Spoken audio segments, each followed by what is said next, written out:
Italy کے شہر Bologna میں 5 روزہ زرعی آلات کی نمائش۔ دنیا بھر سے معروف کمپنیاں اپنی مصنوعات کی نمائش کر رہی ہیں۔ دیکھتے ہیں بولونیا سے اسد نواز کی اس رپورٹ میں۔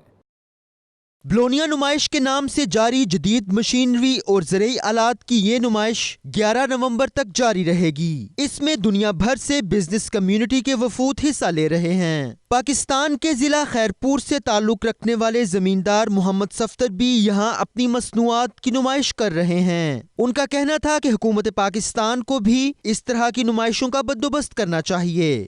میں بیسک زمیندار ہوں اور ہم ادھر ایگزیبیشن میں آئے اٹلی یہ 5 روزہ ایگزیبیشن ہے۔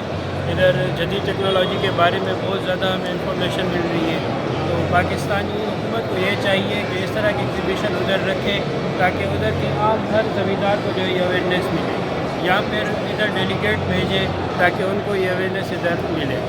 شکریہ۔ 5 روزہ ایگریکلچرل نمائش کا مقصد زراعت کے شعبے میں جدت متعارف کروانا ہے۔ کیمرہ ٹیم کے ساتھ اسد نواز، 92 نیوز، بولونیا۔